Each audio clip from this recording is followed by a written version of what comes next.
Right now, time to bring in Ruth Epstein once again from the Waterbury Republican American. Ruth covers our region for the Republican American. Joins us on a Monday. We talk about stories that are coming up and that the Republican American is following. Good morning, Ruth. Good morning, Marshall. How are you this morning? All right. Give credit to the Waterbury Republican. They had a terrific full story on that horrible truck accident up in Norfolk.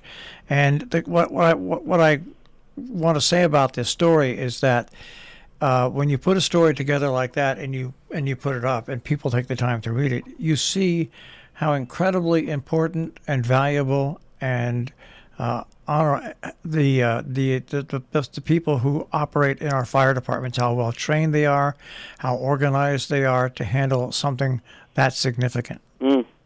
Massive, and sorry to put Norfolk on the map in this case, but pretty bad, and the road is still closed, I understand, and people have to detour, but, the crews are working so diligently to prevent any further contamination, so... it was just amazing. They got out there with their booms and actually stopped it from getting into the water system with their quick reaction. Just amazing. Amazing, and again, mutual aid, everybody came out, they were working in shifts. Different fire departments were asked to come out at certain times. It's incredible, incredible. But let's hope they clear it all up and get back to normal up there. It's really, it really shows what one accident can do and how devastating. Yep, absolutely. All right. Anyway, we're on the last legs before election, and I'm sure you have been busy, and I know I've been busy, and all the media has been busy working towards this end tomorrow. So we had Governor Lamont here in Kent on Friday with Johanna Hayes. The last breath of campaigning. Last week we had candidate Stefanowski and his running mate in Salisbury. So. Marshall, it's nice to know at least they consider coming out here to the northwest corner because we do have a voice.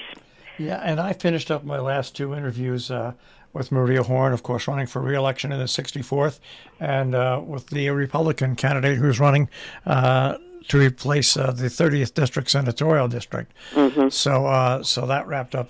We ran the last of those today.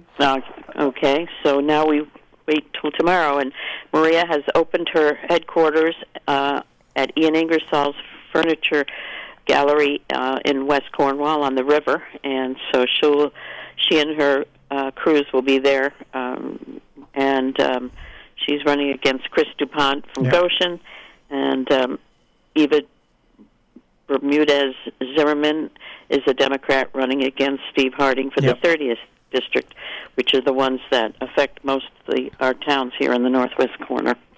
And you and I, I'm sure, will be talking as we do every election night. So we'll see, getting the results together.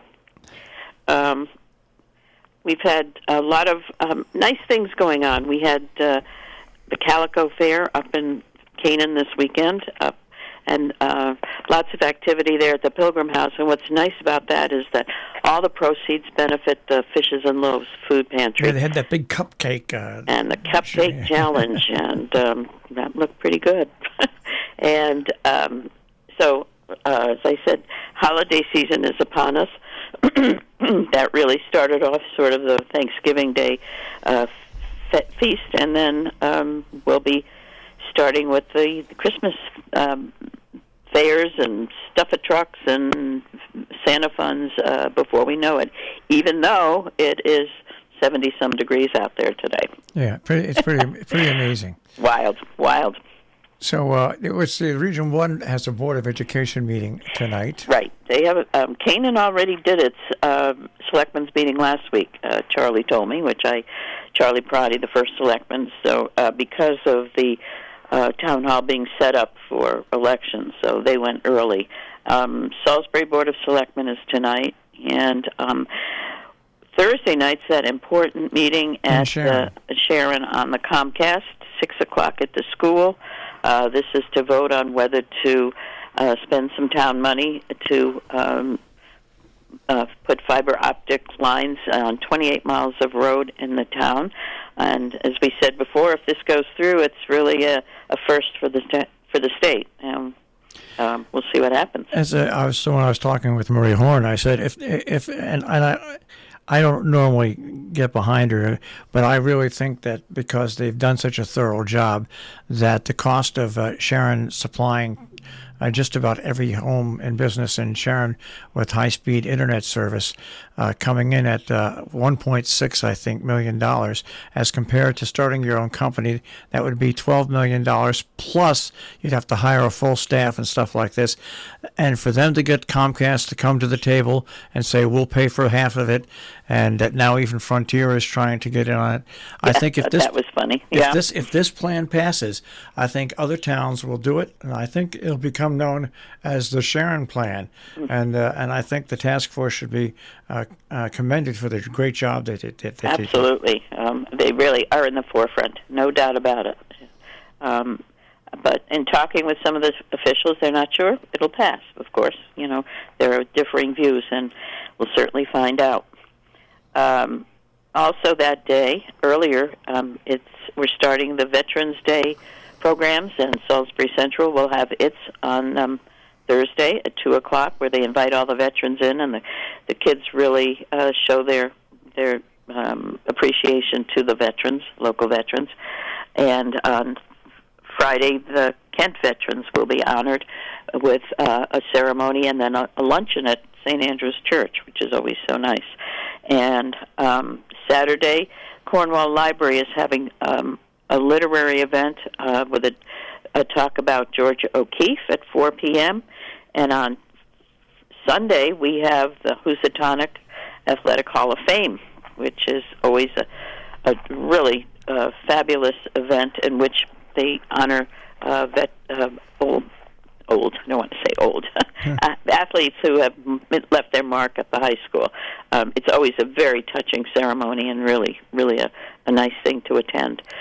I don't know, Marshall, if you've been down Library Street in Salisbury, but the island is gone. Yes, yes, I have. Yeah, it's strange to see that. There was an island at the end of that road, and you'd have to go like a little rotary. And the town bought that property. It was a private piece of property and took the island out. And so now you can just go straight. And for safety reasons, it really, I think, is a very good idea. And the town crew has been out there working, and they finished up. I happened to catch them last week. River Road in Cornwall, just so people know, will be closed to traffic on November 14th. There are some rocks that are falling into the river, the embankment, and so the town crew is going to be out there clearing that up. So if you live on River Road, just make note of that for next Monday. And I think that's what we've got. Yeah, if people you hear pickleball, and you know, in Cornwall on the 12th, they're going to have the pickleball clinic at Foot Field from noon till 2 o'clock. Anybody can go and learn how to play pickleball. I hear that's a real fun thing. Yeah, I think isn't that the game that Jack Mahoney really popularized here? I'm not sure. That could be. Yeah. Well, anyways, if you want to go to it, bring water, bring sneakers, and Todd Piker's going to be giving it lessons. And speaking of lessons, they had a fabulous square dance the other night up the Grange. I was like turning the clock back, and folks were up there dancing their hearts out. The caller was great. The band was playing, and I have a feeling they'll be doing that more. It really was fun. I saw the picture for that, and it came back to memory. When I was at Sharon Center School, we had dances. They were square dances. And it brought back memories to see so many people dancing, and other people like me which stayed around by the wall. Oh, you were one of those, huh? Yeah. And also, I must say, on Saturday night, they had the opening of the Story of Charcoal Annie at the Sharon Historical Society. And there again is a wonderful story of a past person from Sharon, and I would encourage everybody to go and take a look at that. It's a terrific exhibit about a woman who really left her mark in Sharon, and one of those real stalwart gals who was a charcoal lady back in the early 1800s. So lots to do and lots to see. All right, I'm sure I'll be speaking to you tomorrow evening. I think so, Marshall. So don't go to bed too early. I'll sleep during the day. Okay. Take Have care. a good week. Bye-bye. Bye. Ruth Epstein from the Republican American with the Republican American Report here on Robin Hood Radio. You can find it at robinhoodradio.com. Click on demand. Click on the Republican American Report.